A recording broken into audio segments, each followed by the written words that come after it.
America, where the economy is a poker game, protests are daily events, and somehow penguins are now a part of tax reform. Yep, welcome to Trump World 2.0. Thousands are protesting against Trump.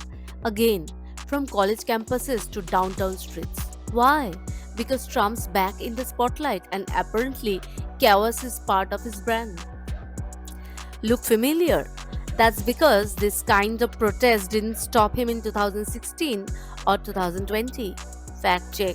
Trump was impeached twice, investigated multiple times, faced global protests, and still he's polling high, raising millions, and just might run the country again. Here's what history tells us. Trump treats protests like PR. Remember the 2017 Women's March? The largest protest in US history? Trump's reaction. So many people out there must be fans.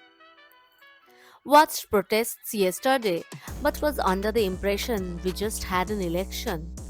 Simplified, if it ain't stopping the votes or money, he doesn't care. Trump isn't just running a campaign, he's running a casino, but with your retirement funds.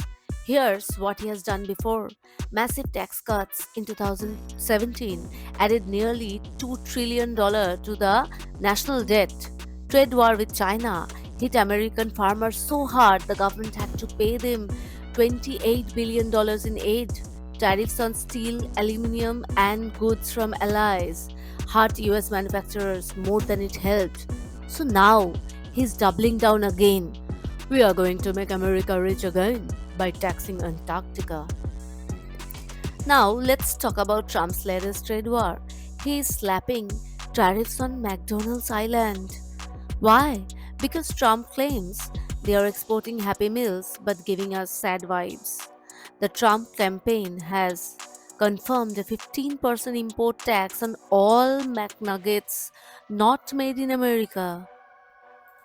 That's right, tariffs on fries, because inflation needed more salt.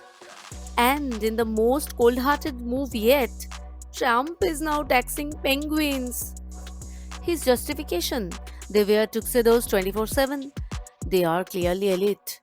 Now, new Trump tax code Peng 14. If it dwells in luxury, it pays. Even Antarctica is considering sanctions. Here's the brutal truth: Trump is like Teflon, nothing sticks. Why? Because he's a master of three things: blame shifting, staying viral, feeding his base, US versus them narratives. Protests won't stop him, facts won't stop him. Only one thing can: votes. Votes. And did I mention votes? So, yeah, protest all you want. Just make sure you only register, vote, and maybe protect the penguins while you are at it. Because if Trump wins again, we are gonna need more than marches. We will need McNuggets, diplomacy, and a penguin lawyer. Like, subscribe, pay your penguin tax, and stay weird, America.